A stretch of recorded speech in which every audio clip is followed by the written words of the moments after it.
Anybody got an extra copy of the agenda or something out there?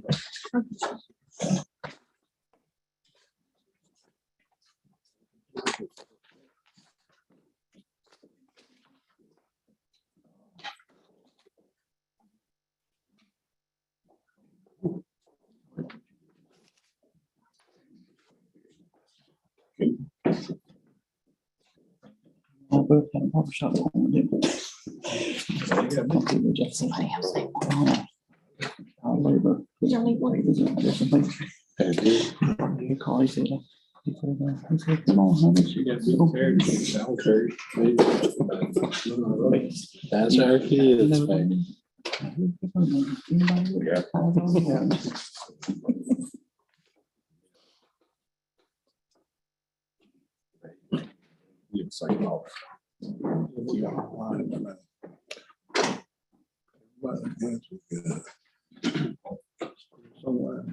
Yeah, Chris was at home.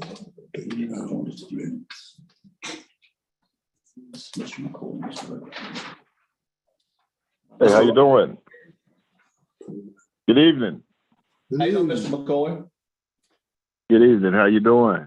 Doing good. Thank you, sir. Mr. Great. Riddler? I'm here. Thank you, sir.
We would like to call our March 14, 2022 Lane County Board of Education meeting to order. Mr. McCoy, will you give us the invocation, sir? Yes. Let us all pray. Dear Heavenly Father, Lord, it's once again we find ourselves looking to the hills from which cometh our help. Realizing, Lord, that all of our help comes from thee. And we would be remiss this evening, Lord, if we didn't acknowledge just how good you've been to Bladen County. And this evening, Lord, as we prepare for this very important meeting, we pray that you be in our midst. You say it in the word, where two or three are gathered, that you would be in the midst. So this is what we pray for tonight. This is our prayer. Amen. Amen. Thank you, sir.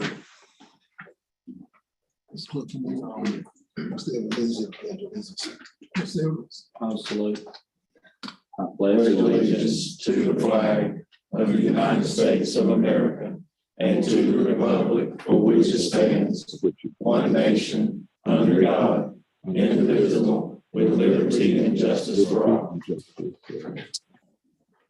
Thank you all for the pledge, and thank you all for joining us this evening. We have our roll call. Mr. West, Here. Mr. Secretary, Here. Mr. Clark is absent right now. Mr. McCoy, Here. Mr. Edwards. Here. Mr. Rhoda, Here. Mr. Carroll, Here. Mr. Benton. He will join us later, hopefully. And Rozier, we have 7 yes, and 2 are not present at the moment. Could we have a motion to adopt the agenda, please? I make a motion, we adopt tonight's agenda. A second motion. Motion by Mr. Carroll, second by Mr. Edwards. Ready to vote? No discussion being heard. All in favor, let it be known by the sign of aye. Got to do a roll call. Roll call. Thanks, sir. Mr. West, Aye. Mr. Clark, He's getting on right now. Mr. Secretary, Aye. Mr. McCoy, Mr. Edwards, Aye. Mr. Rhoda, Aye. Mr. Carroll, Aye. Mr. Benton, and Rozier.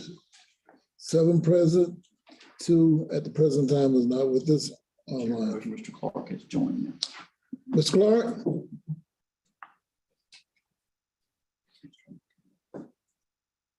We will recognize him a little later. Could we get a motion for the approval of the minutes of our last meeting? I make a motion. I move that we, I'll second that motion. Mr. McCoy made the motion. Mr. Carroll seconded. No, hearing no discussion, we're ready to vote. Mr. West? Aye. Mr. Secretary? Aye. Mr. Clark? He's still in preparation state. Mr. Clark? Mr. McCoy? Mr. Edwards? Aye. Mr. Rhoda? Aye. Mr. Carroll? Mr. Benton? And Rozier. 7 ayes, 2 are still attempting to join us. Mr. Superintendent? Thank you, Chairman Rozier and board members.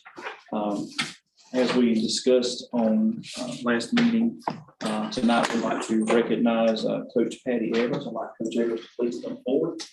As well, Mr. Rozier, if you'll join us as well.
run for Bladen County and just, look like we know what we've done down here.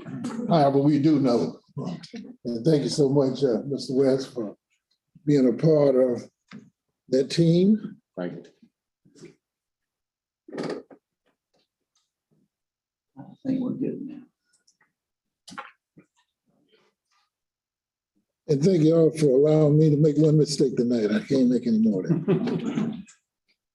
Any additional citizen participation? Participation, Yes, sir.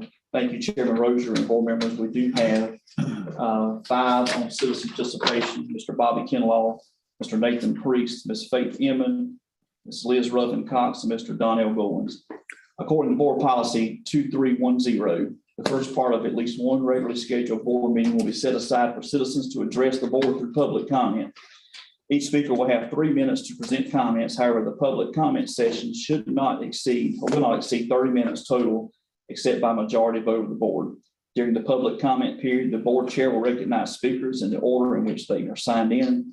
Substitute speakers will not be permitted, and speakers may not donate any portion of their time to another speaker.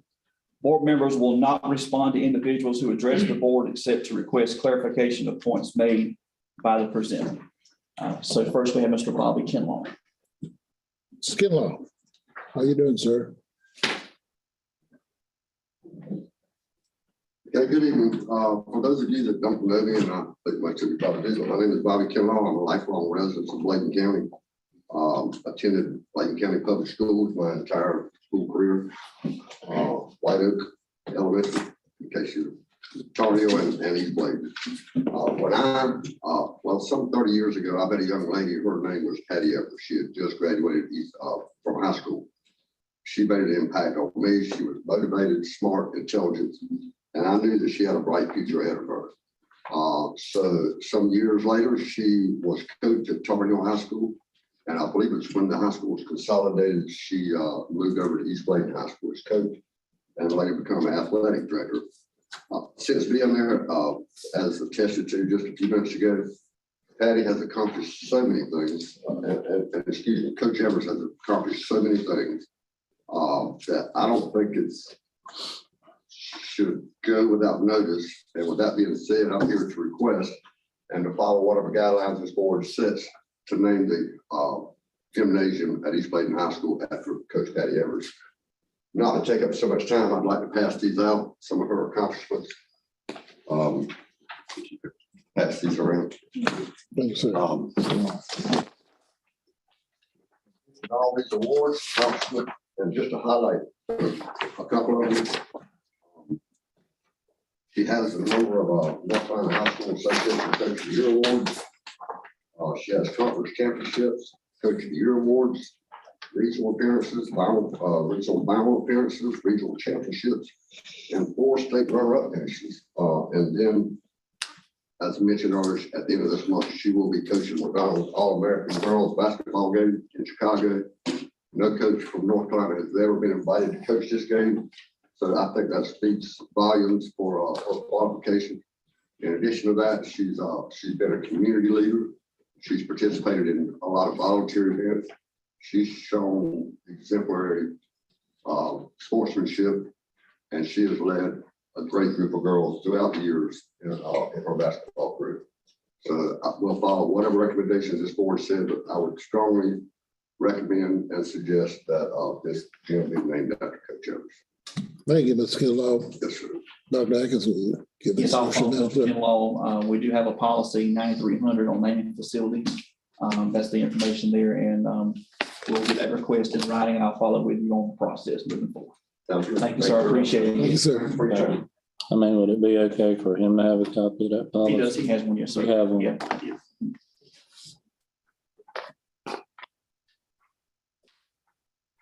Next, we have Mr. Nathan Priest. Good evening, everyone. Much similar conversation to what previously happened. My name is Nathan Priest, play basketball here in Bladen County. Had the opportunity to play in the University of North Carolina, Pembroke, and played professional overseas for a few years there. But enough about myself, much like the previous conversation was in relation to kind of where the process started, which was started in Tar Heel, basically, where I know Pat and Coach Evers coached with Coach Ken Cross, and kind of that's our process here. Me and Faith, we're here to talk about the process of getting West Plains, named after Coach Cross. So obviously a lot of great coaches within Bladen County, but just to kind of talk a little bit about Coach Cross. Obviously, coached at Tar Heel High for many years, segued into West Bladen, obviously when that was consolidated from Bladenboro and Tar Heel. Basically led those teams to quite a bit of success that our county has seen. A lot on the boys side and the women's side in the years past, but being able to consolidate, bring those two rivals at one time together was saying a lot in that time period. But Coach Cross meant more than just basketball. I think all of us can remember the 2008 state championship team that wasn't merely about West Bladen specifically, but more so about the community and how everybody came together, and it wasn't about purple or blue, but it was about representing our county as a whole. So, in which we were able to do so successfully. So, a lot of what Coach Cross did is very similar to the previous conversation. Coach at West Bladen had the opportunity to go to East Bladen. So I really don't think it's a one side of the county versus the other per se, since he had success at both schools. But definitely think it's in order for some recognition. I'm a firm believer in allowing people to reap some of their rewards on earth before leaving this place.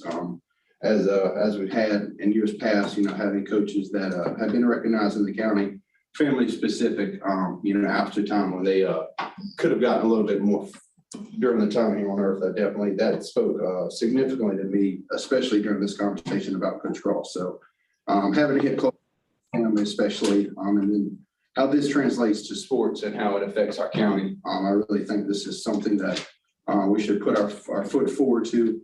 Obviously, with Coach Cross meaning so much to everyone in the county, I think it can kind of go without saying that the support will be in very comparison to Coach Evers. I don't think anybody's really going to stand in opposition because of the success they've had.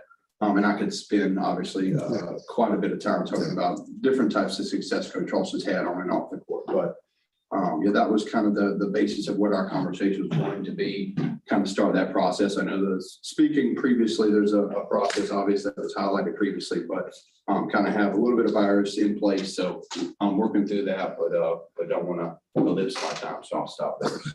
Thank you, Mr. Priest. We appreciate all that you've done for Bladen County as well.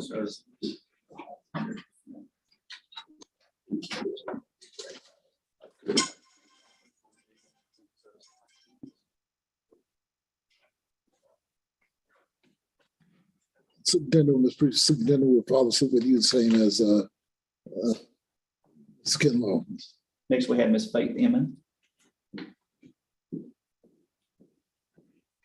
Thank you guys for having me. Good Yes, evening. ma'am. I'm Faith Emmon. I graduated from West Bladen in 2009. I'm from Elizabethtown, and I consider Bladen County home, even though I currently reside in Raleigh, North Carolina. I helped Coach Cross basically for majority of my time at West Bladen. 1 year during soccer season, and then for 2 years helping with men's basketball. I was nicknamed a water girl on the team, but I like to consider myself an administrative assistant.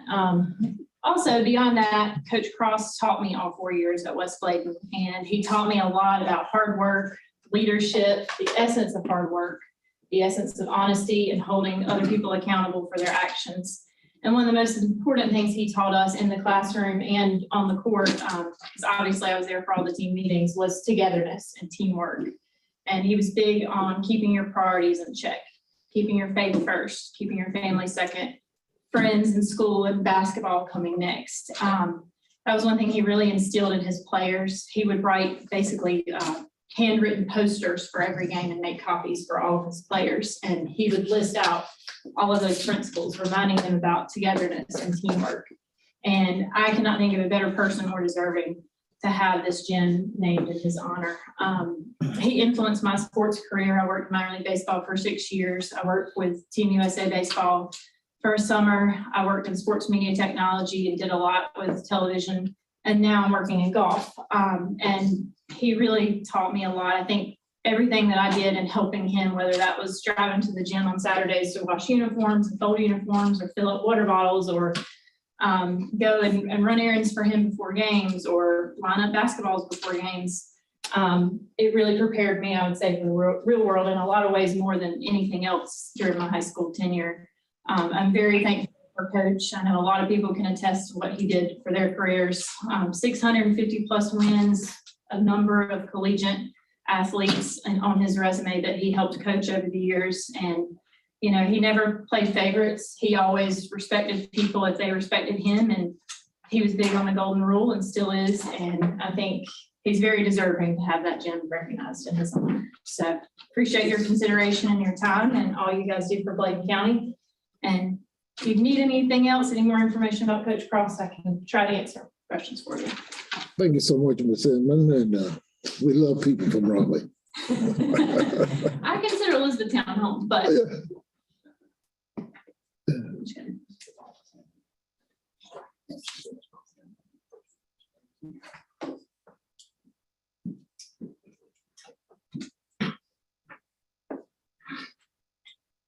Chairman Rozier, next we have Ms. Liz Ruffin Cox.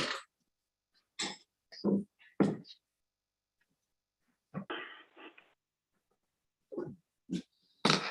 evening. Good evening. Good to see you, Ms. Cox. Good to be seen. I know you missed me last month. A little bit. But I'm back in bed, so I'm gonna change gears a little bit. What happens when your car won't start, or your toilet won't flush, or your stove won't heat up? You get it fixed.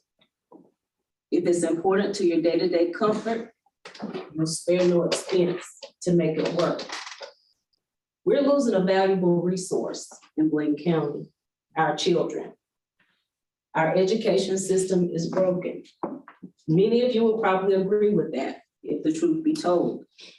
But how many are willing to work to put our resources where it matters? I have heartburn about a multi-million-dollar investment in one building, and we have so many children overall who are low performing. A state-of-the-art building is not going to magically make the students proficient in reading and math. Based on the 2021 data for the district, Bladen County Schools has a 91.5% graduation rate. Half of our schools are low performing. Of the 3,864 students, only 10% were at grade level in math and 16% grade level in reading. The level 4s, which means that they were college and career ready, were even less. And we didn't have any level 5s recorded. I've said it before and I'll say it again. We have to change what we're doing. Resources, or the lack of, always comes up as, in my opinion, an excuse. We spend our money on what is important to us. That should be our children. Think about the kids who can't read or make those basic math calculations as a broken stove that won't heat up, or a car that won't start, or the toilet that won't flush. Their success is important to our future. Let's fix it. Thank you, Ms. Cox. Thank you. Thank you very much, Mr. Carr. Next we have Mr. Donnell Goins. Good evening, John. Good evening. I'm lucky to know Coach Evers, and I worked with Coach Priest, and you were one of my former students at West Bladen. I'm proud of you. Gentlemen, again, my obligation and job as a professional school counselor is to advocate for all students, especially for those who have special challenges. I promised last board meeting that because of the reticence that I feel that I'm getting from you gentlemen, I had to take it to the next level. I did today, actually. East Bladen High School special education resource inclusion services were not provided to 37 students from August 23rd, 2021 until mid-November 2021. Presently, no services have been provided since February 25th, 2022 until now. Thank you, John. Thank you, sir. That completes our citizen participation. The information item, Tar Heel Construction. Thank you, Chairman Rozier and board members. Tonight, we have Mr. John Witcher and Mr. Ben Brisson from Bordeaux Construction. We're going to provide an update of where we are currently in the process. I want to thank them for being here. Also, Mr. Mike Burris is joining us virtually as well. So good evening. Good evening. Thanks for having us. Good to see you. Yeah, we just wanted to come and do a little bit of a update as to what the status is for the project. Our agenda tonight is pretty simple. I'm going to go over the project specific, first introduce our project team, then go over the project specifics, talking a little bit about the schedule for what it is that we're about to do over the next 2 to 3 weeks and the coming months as far as building the facility, how we intend to go through subcontractor award and that process and getting us to a contract. And then talk a little bit about the logistics and then open it up for question and answer. So a little bit about our team. First of all, you've hired SFLA as your architect, and that begins with Robbie Ferris, who's the project architect, and then Doug Kuhn, who's also a project manager for SFLA. In addition to that, we also have Dr. Atkinson and Mike Burris, who's on the phone with us tonight listening. He's been hired as your liaison and from the county. From our standpoint, from the construction team, Blair Bordeaux is going to be the project executive. We have Chris Koenig as the project manager. Matthew Boyette will be our project engineer, and then Ben Brisson here, who's a longtime resident here, will be your superintendent. A little bit about the schedule. We've advertised for bids starting out in February the 14th. We had a pre-bid conference held in this room March 1st last week. And tomorrow we go ahead and we start the first rounds of bids. So starting tomorrow at 2 o'clock, those bids will be publicly opened here in this room. In addition to that, if we don't have enough bids to open a singular particular package, we have to have at least 3. If we don't, we will post re-advertise for those bids starting the very next day and reopen those bids on March the 24th. We then turn around, do a review of every single one of those packages individually in our office with those subs, and then provide you, Dr. Atkinson, with a guaranteed maximum price. That is in turn taken to this board as well as the county commissioners.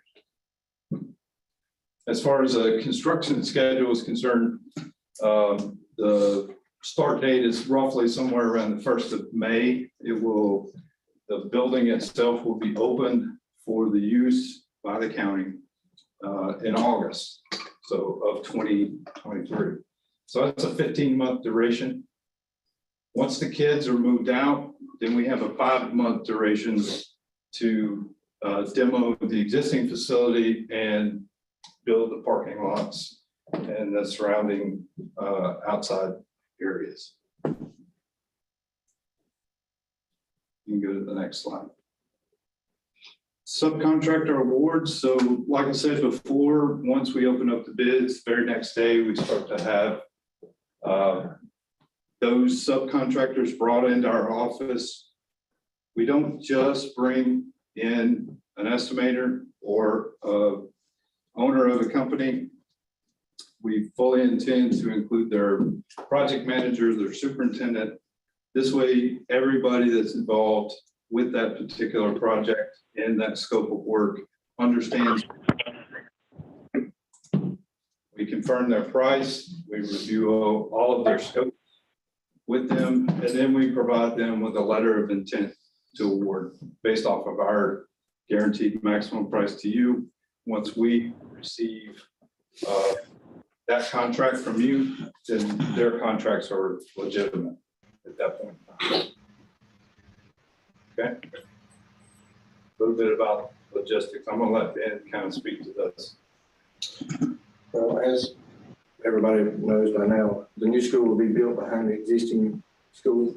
We're will tear down the old auto mechanic shop and the old field house to make room for the new construction. And that will be phase one. We will put a fence around the entire construction project where the construction activity is ongoing. So make sure we have clear separation between workers and students. And that part of the work will complete by August of 23. And then we would go into phase two, which would include the demolition. We had to vote on this. Existing structure, which would include asbestos abatement, just a lot of work on having to go into that demolition of that old structure to allow for the parking lot and the bus loop to be finalized, or the bus parking lot to be finalized. So that's all we really have to present to you tonight. So kind of open the floor up for questions. So we're gonna have a guaranteed maximum price before the month's out? For the month is out. Yeah. Yes. Great, Yes, sir. thanks, sir. Any other questions? In the back, as far as all the playing fields and all that, how much lay down room are you gonna have to have? Where is that? I mean, the fence line, is it gonna take up that? A little bit of that is changing from what is shown on this particular plan. We received, Right. we received a little bit of different information from the wells that were drilled. Obviously, we're putting in a pretty sophisticated mechanical system. This mechanical system uses wells that uses water that's cooled underground and then put back through the system. Those wells are going to be placed within the ball field, the baseball field. The geothermal supply? Yes, that is correct. Yes, there's not enough room to get it onto this side of the bus loop, so it's going to have to move to the back, and it'll be in the baseball field. How far into that baseball field? I mean, is it gonna be something we're gonna be able to Take out compensate? pretty much the entire baseball field. But it will be regraded and it'll be put back as a baseball field. They can play on top of it. That's Oh, correct. so, Yeah, but it will be out of commission, but hopefully during the off season. It'll be. So our plans are is to get the field in, get it regraded. Before It should be ready for the spring of 24, right? Yes, spring 24 years. yes, sir.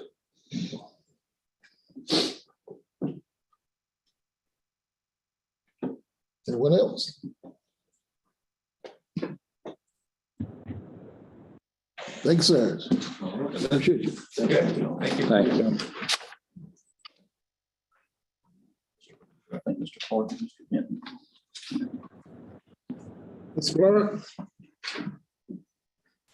Yes, sir. I think I'm straightened out now. Okay. Gotta save the birds. Mr. Benton?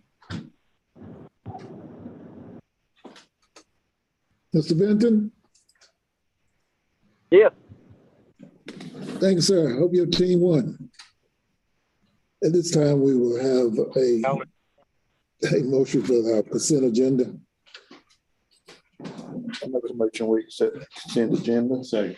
It's been moving probably second that we could accept the consent agenda. Any discussion?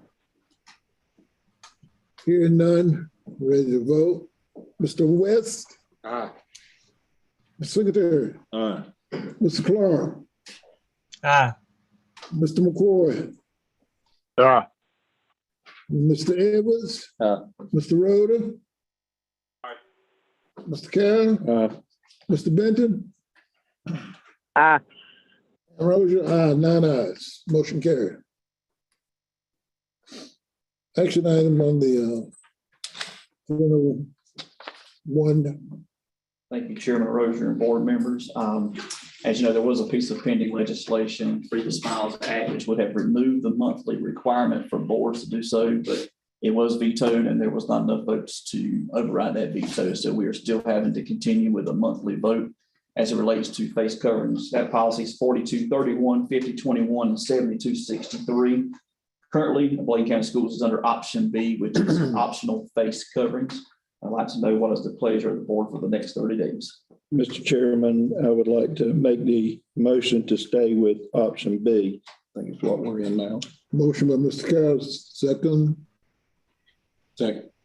By Mr. West, that we say with option B.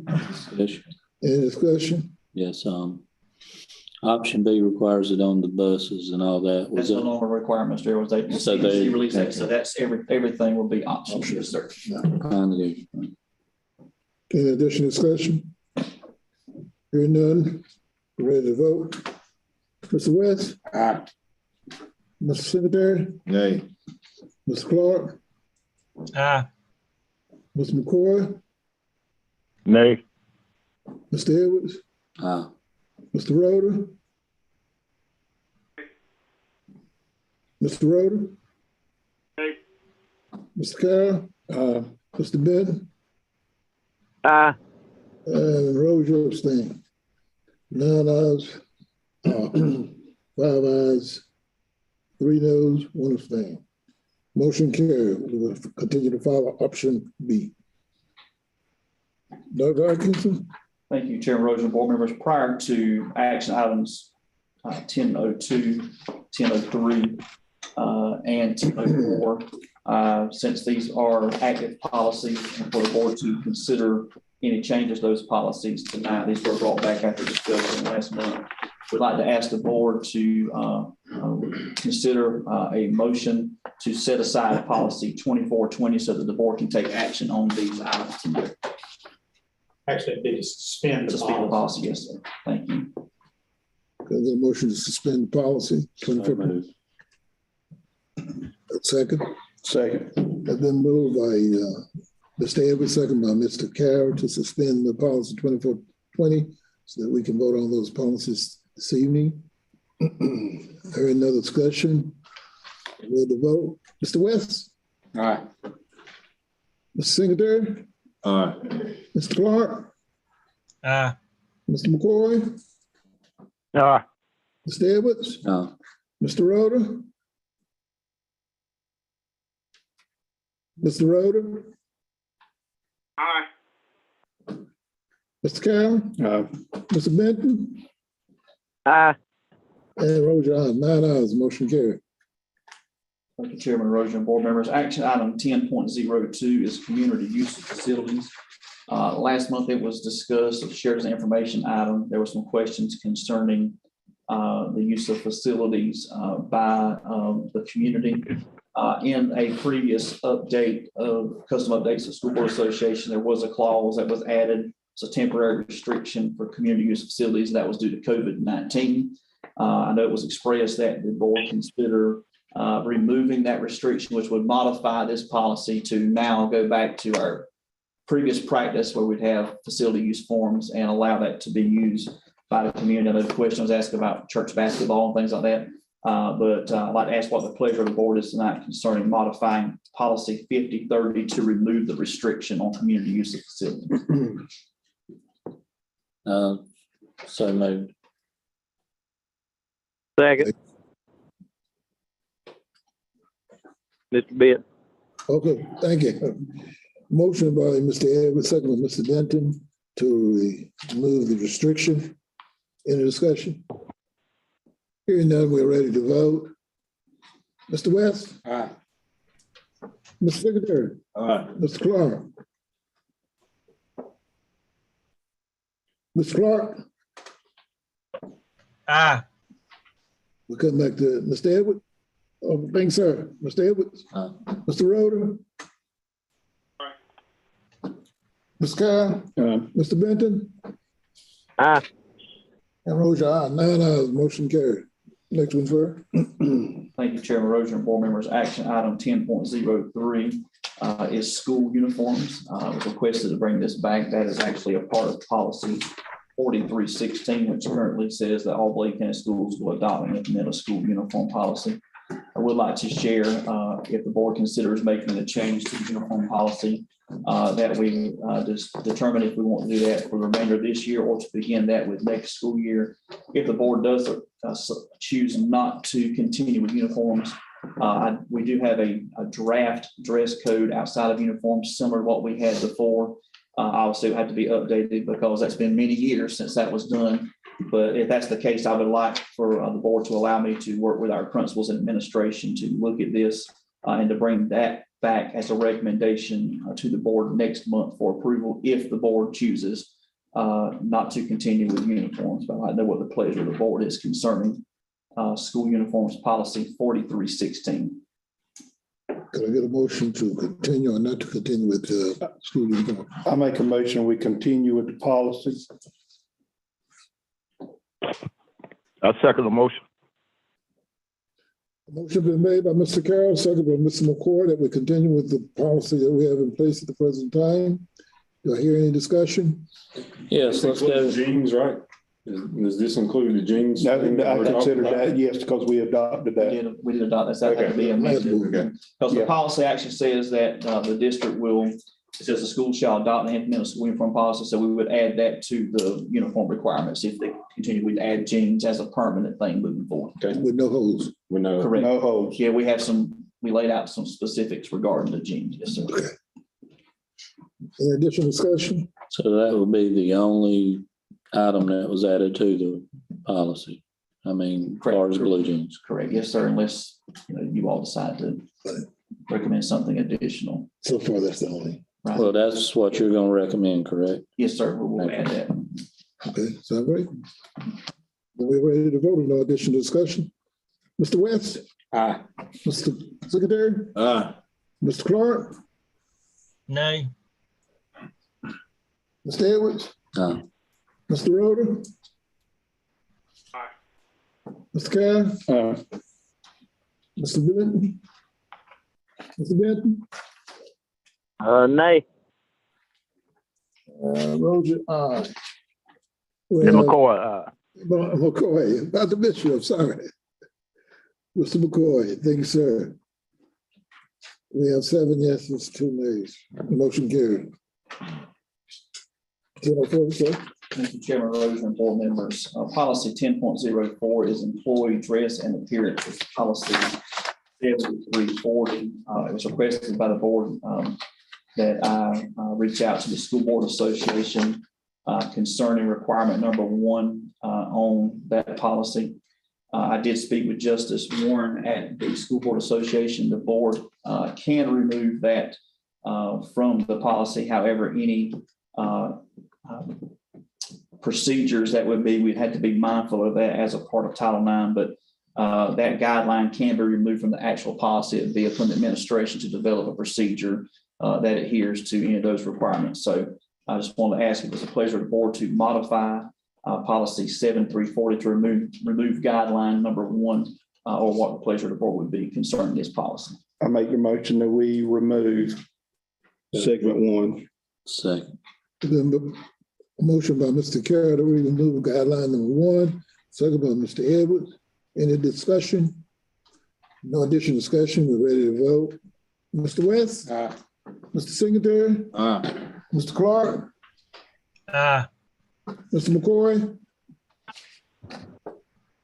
aye. Mr. Edwards? Aye. Mr. Roder? Aye. Mr. Carroll? Mr. Benton? Aye. And Roger, aye. 9 ayes, motion carried. Beta Club National Convention, Dr. Atkinson. Thank you, Chairman Rosen and board members. Last month it was expressed, asked of the administration to look at any possible ways that the district could support any funding sources from Beta Club National Convention. We did find a funding source that can be used for academic enrichment field trips.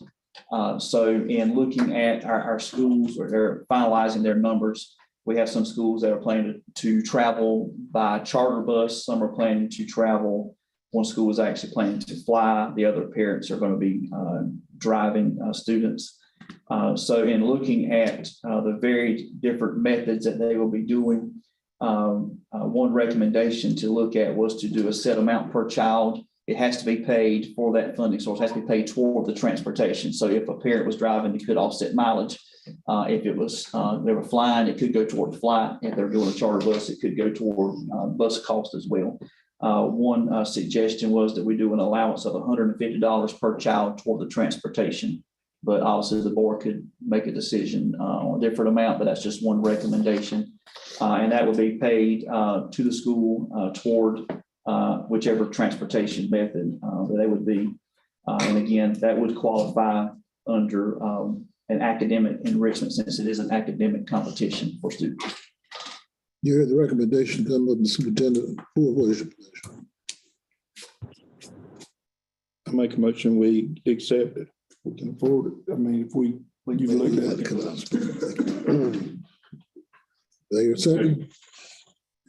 The move by Mr. Carroll to accept the recommendation for the Beta Club's transportation expense. And second by Mr. West. We're ready to vote. If no additional discussion. How much money do we have in that account? Do you have any idea? Well, I don't offhand, but it would be through our set aside on federal programs. Do you have an amount that it's going to cost total for us to send to everybody? We in the varied numbers, and we're going to have to ask them to finalize their numbers for us. One number was as high as 60 students in one school, and that was the largest of them. I would think there'd probably be, I'm just estimating approximately 100 to 120 students. So if you did that at 120 students at 150 per student, that'd be 18,000. So. Now, is that close to the total amount that it would cost to send? Oh, well, no, I know I can speak for my daughter with Clark School Discovery. It's around $1,100, $1,000 to $1,100, and that's hotel, transportation. We are doing some fundraising as well. But thinking about the cost of the charter bus, I think that was, and it just went up because of fuel. That was around $7,000 or so. It's approximately $1,045 per student. Because that's food and all. That's food and everything. So, and again, we could always do this, and if the board wanted to come back and do additional, we could also. That's why I was asking how much we had in that account, so maybe we can offset a little bit more. Yeah, I know 150 is kind of a drop in the bucket. I know it helps. But. Yeah. Well, what we could do is we could, because they're obviously folks are getting permission slips determining that they had parent meetings. We would know more so probably next month an accurate number of how many, but I'm not sure in terms, I know plane tickets have to go ahead and do those. I'm sure it has to be a deposit made on the bus to hold the bus. But we could obviously do this tonight and come back and do additional. Or if you want to table it, we can bring it back next month with an accurate number, whatever the pleasure. Could we also find out how much they have raised possibly by the end of next month? We could do that. Would give us a ballpark figure There's as well. There's a couple of fundraisers tonight that you all approved in the consent agenda. I know there's been some already that's been done, so we could ask the schools before the next meeting to give us a total of what they raised. If you all approve this tonight, we can put that with it and see if there's any difference that the board want to consider on that. That will be. Okay, my opinion on it is, in the past, have we ever funded for kids to go on these trips and stuff? And are we setting a precedence where we're fixing to have to do it in the future for everyone? To my knowledge, I would say no and yes to your question. I mean, if we're going to try to keep this fund going in the future, I'm fine with it. Right. But you're going to have people from the past that's going to come up and say, we did not have the funding back then. We had to do everything to carry through. I mean, if the board's pleasure is to, fund this one time, it needs to be done throughout in the future. And typically too, also, Mr. Edwards, with a lot of our funding is specific for certain purposes. I know we have different types of trips. I know that Title I can support some school level field trips as well for academic enrichment. They do that from time to time. That's actually the funding source we're looking at for this in district set aside. But it depends on the nature of the trip and if it could qualify. This would be one that could fall by definition under the academic enrichment. But like you said too, that would be something. Typically that funding source is provided every year. Obviously the allocation changes every year, it's dependent on ADM. But definitely, I want to just bring that information to you all. And I mean, I'm saying if we, distribute these funds, I mean, maybe we need to make sure somehow we have a fund set up or something that way, future reference. and we could, if you all look. Number struggles. Well, this one. Yes, sir. I would like to see these numbers on paper before I made a decision on it. And we can do that if you all want to table this to us to get the numbers, finalized numbers of what the schools have raised and the number of students who are going. I can bring this back next month if that's the pleasure of the board. I'm good with voting on the 150 now and we're coming back. I mean, we, Doing something different later, because I know they probably need some of the money now. So and I have to agree, I don't think that y'all would have brought it to us if we didn't have the money. So I think that this will be a start, and if we can help more, yes, and if we can't, we'll go from there. how about, can we raise it to 250 a student? That would be the board's pleasure. I know that when we were doing some general numbers, we had looked at 150 as being a good starting amount, but obviously it would be pleasure of the board. But I mean, if we start with the 150 and we're able to get the information and come back to you all, if there's a difference between what the school students have raised, that may be a possibility. I'm pretty sure they're gonna have to make some deposits on transportation before next month. And I don't know if with the fundraising going out, some of those monies have not been turned in yet. I know like the calendar fundraiser's been going on. I'm speaking of my daughter's those students that's doing that. So I know we're turning that in, I think, next week. So I think even with the schools, they'll know more after the next couple of weeks of what they currently have on hand, and then the additional fundraisers that were approved. Can we go forth right now and take another look at this next month? Yes, sir. I can bring back to the board those totals and look at that. Motion on the floor, motion by Mr. Carroll, second by Mr. West. No additional question, we're ready to vote. Mr. West? Aye. Mr. Secretary? Mr. Clark? Mr. McCoy? Mr. Edwards? Mr. Roder? Mr. Roder? Aye. Mr. Carroll? Mr. Benton? And Roger, aye. 9 ayes. Thank you so much. All right, the good news, Doctor. Thank you, Chairman Roach and board members. Action item 10.06 is approval of a plan supplemental funds for teacher compensation. This is PRC 071. Through the last Appropriations Act, the General Assembly actually set up a recurring allocation to assist public school units with providing salary supplements to teachers and instructional support personnel. I think the premise behind this was to help rural counties make up some difference as it relates to providing teacher supplements. And so what we're asking the board to do tonight is to approve a plan for this. Since it is recurring, we'd like to ask the board to approve the plan for distributing the funds.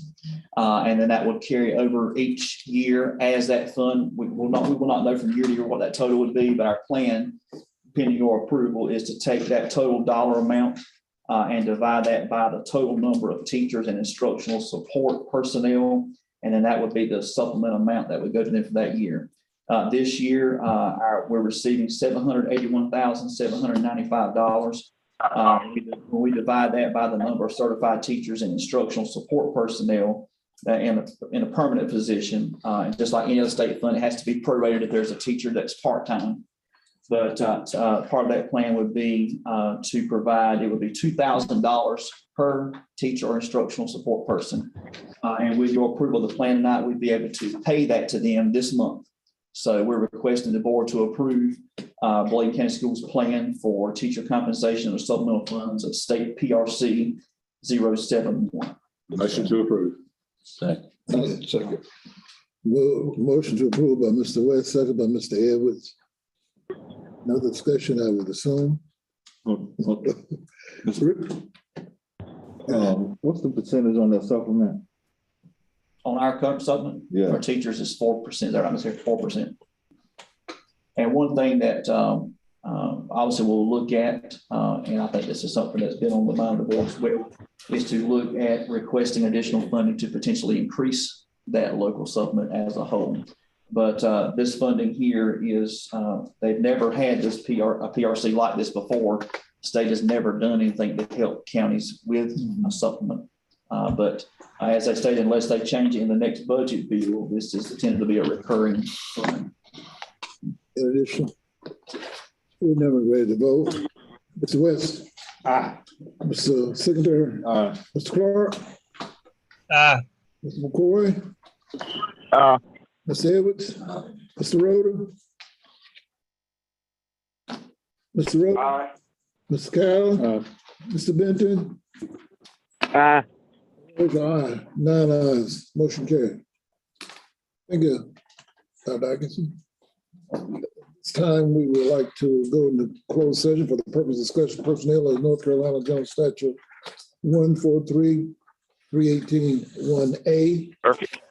To consult with the attorney if needed, also per North Carolina General Statute 143-318-11-3, and discuss student reassignment and student discipline as per the 1974 Family Right and Privacy Act. I make a motion to go into closed session. And then moved by Mr. Carroll and second by Mr. West, so we go into closed session. Mr. West. Aye. Mr. Court Secretary. Aye. Mr. Chris Clark. Aye. Mr. McCoy. Mr. Edwards. Mr. Rhoda. Mr. Rhoda. Aye. Mr. Kelly. Mr. Benton. And Rozier. Aye. We will go in closed session, be back shortly.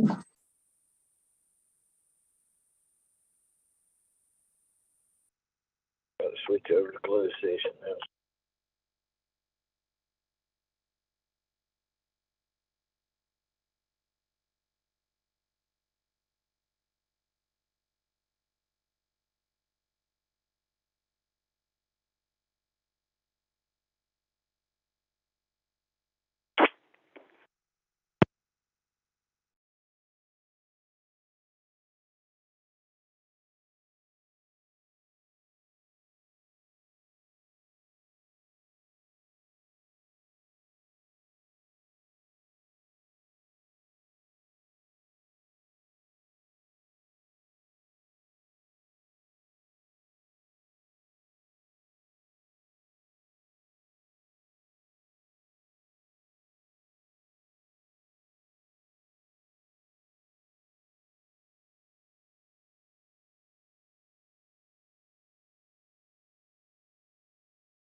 Mr. Denton, you're on. Okay, thanks, sir. Thank you.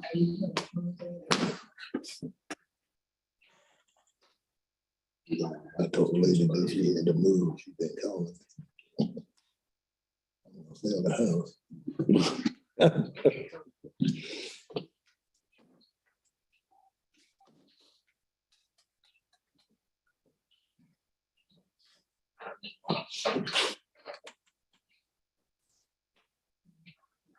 Mr. McCoy, Mr. Rhoda. Okay, we got everybody. I make a motion, we come out of closed session. It's been moved by Mr. Carroll, second by Mr. West. We'll come out of closed session. No discussion, ready to vote. Mr. West? Aye. Mr. Singletary? Mr. Clark? Ah, Mr. McCoy? Aye. Mr. Edwards? Yeah. Mr. Rhoda? Aye. Mr. Carroll? Aye. Mr. Benton? Mr. Benton?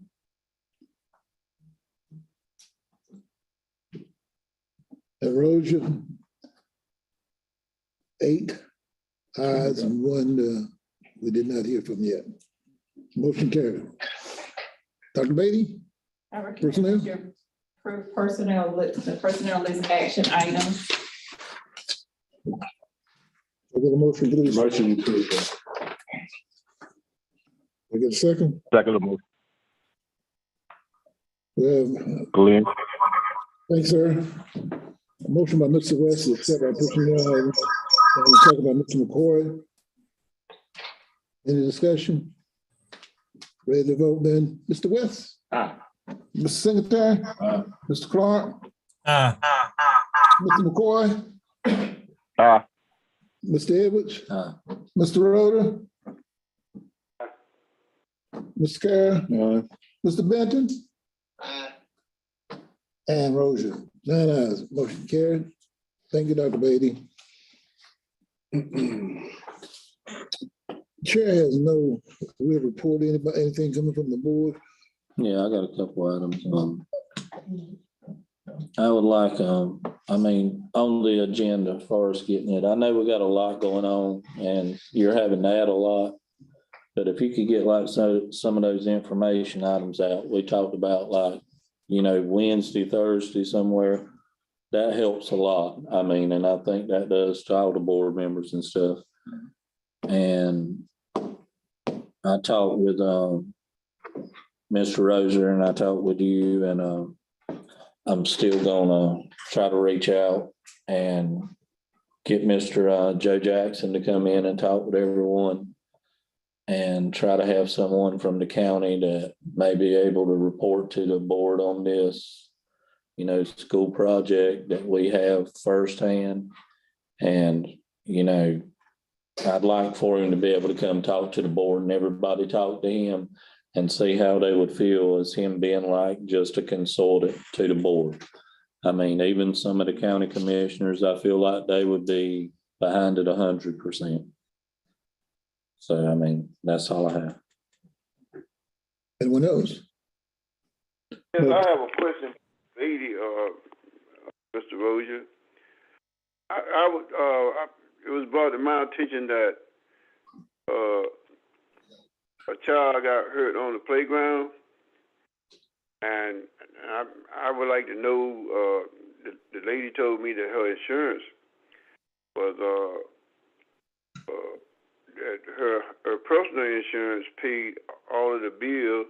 I mean, paid most of the bill, and said that our insurance paid something like 20% of the remaining part of the bill. I'd just like to know what is the policy on that? If you answer about the insurance. Our student insurance pays as secondary if they have a policy already. So if you have a policy and a child gets hurt at school, then you file it on your insurance as primary and the school insurance is secondary. You hear that, Mr. Rhoda? Beg your pardon? Did you hear it? Yeah, she said that her personal insurance is primary and the school insurance is secondary. Right. But I was told that the school insurance just pays 20% of the remaining of the bill. And I'd just like to know the policy on it. Is that true or is it not? Typically, those policies, and I have a little bit of experience with it, have a flat amount that they pay out. Typically, I don't know what the policy is that you have, but typically those policies just kind of pay a flat amount. Is that an accident policy? It is. Strictly, Yeah. yeah. They will only pay a flat amount of accident policy. But I don't know how this policy reads, so. I would, let me pull it, Mr. Rhoda, and look for sure. I know that that ours is secondary, but I didn't think it was just 20%. That's what the lady told me. And I don't understand that. But you know, Ms. Harrison said she's gonna pull it, and then that way we will know. okay. And also, the reason I asked this during open session is because maybe somebody is listening in and maybe they need that information also. Yeah, That's all I have. It wasn't direct personnel. And once Ms. Harrison gets that to me, I'll send that to you all. I have another one. Excuse me. But I have another question. This may be for Dr. Atkinson and the board also. And you know our summer program. Yes. I think it runs from June 13th to June 30th. Correct. And I went to a group meeting, I guess about a week and a half ago, and we wanted to get some sites where we could help out as far as giving some tutoring sessions and just a summer program to help kids read and help out maybe for a month. I don't know. And I was wondering if it'd be all right if we use some of those facilities for that. But I saw where we had the policy in the policies at night, where it was saying that we had to fill out papers for to get these facilities. But just giving you guys a heads up that it's coming, that we're gonna be trying to do something like that. Okay. We got Thank you very much. Sound great. One additional thing said in the board, it's not a report, but the Leandro case has been brought up again in the court system. And the state of North Carolina owed $9 billion to the educational institution of North Carolina, our public education. And I just hope, let's keep thinking positive, praying that they'll give us our money, because it's been going on for 26 years now. We ain't got our money. I think. What case is that, Vince? Leandro case started What case is that, Mr. 26 years ago, started back where I can't remember his name, but through the state of North Carolina. Is this the Leandro case? Yeah. Oh, okay. Yeah, it's been getting a little attention now, and I wanted to mention it and hoping that our mindset will be that they pay the money. TV3 supposed to be doing like a documentary on it or something. Yeah. Coming up, I think. Oh, say it loud so everybody hear. I think, what is it, WWAY TV3? They're supposed to be having a segment on it. It may be Wednesday or something. And WRAL Raleigh. Yeah. All right. Maybe some good information coming from around the state. Yeah. But no pushing, I think we'll be able to get. Thank you, Chairman Rozier and board members, for superintendent's update. Last week was School Social Worker Appreciation Week, so obviously we're thankful for our social workers and all they do to support our students. Our strategic planning subcommittees continue to work. We're making quite a bit of progress, and we'll be on track to present a draft of the plan at the May board meeting. Would like the board to consider, and we can take action on this next month, to consider moving the May board meeting to begin at the Elizabethtown Middle School gym. We have not been able to do spotlights and recognitions all year because of COVID. So we've got some to catch up on. That would also help us catch some of those spring sports as well. We recognize those teams. So I'd like to board to begin thinking about potentially in May, starting our meeting in Elizabethtown Middle School gym to do those recognitions, then possibly recess and come back here to conduct the remainder of the meeting. So we'll bring that up next month for the action item. We're also finalizing the plans for an academic honor ceremony. This would be just like we did many, many years ago, but we'd be looking at any students who had maintained a 90 or above average for the year. We'll be actually able to pull those numbers at the end of this grading period. We would also like to recognize any students who were on the superintendent's list during any of those months. Depending on the number of students who qualify, we'd be looking either at BCC's auditorium or doing that across the street at Elizabethtown Middle. The district has received a grant for $108,749. This is directed toward repairs and renovations to existing athletic facilities in the district. We're working through that grant process now and determining what those needs may be. Obviously, our needs far exceed that number. But we're looking at some things that are some necessities, maybe some bleacher replacements in some of the gymnasiums and things that could fall in that amount. But we'll be giving the board a report on what projects that would be. In the consent agenda tonight, you all did approve a tax release that just said that we don't have any overdue taxes as a school system, so that we can qualify for that. And we're presently working on that application. We've gotten the award. We just have to do an application submittal that outlines a budget for that. Also, we've applied for federal E-rate Category 2 funds to update our wireless access in all of our schools to the new industry standard. If this is awarded, the district would be able to replace all wireless access points in all the schools, administrative buildings, and departments, all the licensing, installation, and configuration. 85% of that cost will be paid by federal E-rate. That's the Universal Service Fund focusing on their bills going toward that. We have also applied to DPI Connectivity Fund to potentially have the remaining balance paid by them. And if we get both approvals, it will cost $0 to the district to have that upgraded. And it's been a while since we had those upgraded. And that is an opportunity for us to take advantage of some federal funding. So we're obviously looking for all grants and opportunities to apply for money to help support our system and what we're doing. And lastly, I would like to recognize Ms. Ellie Johnson, who's with us tonight. She's our new Director of Communications and Family Engagement. We're thankful to have her on board. She started first day at the last board meeting, but I didn't throw her to the board meeting for the first night of being here, obviously getting situated and learning the district and orientation. But we're thankful to have her here, and you should see some positive changes to our website and communications, as well as outreach with our families. So we're thankful to have her on board on our staff. So that's all I have tonight, Chairman Rozier. Congratulations, Ms. Johnson, and we thank you for joining Bladen County staff. And you will find that this board is not a board that goes seeking out to talk to the meeting. I appreciate that. Let's take our attention and could we get a motion for dismissal? I make a motion, we adjourn. Second. Moved by Mr. Carroll, second by Mr. West. Mr. West? Oh, Ready to vote? sorry. Mr. Secretary? Mr. Clark? Mr. Clark? Mr. Mr. McCoy? Mr. Edwards? Mr. Rhoda?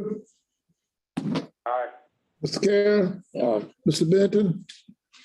Rozier, adjourn to our next board meeting. Thank you all so much for coming.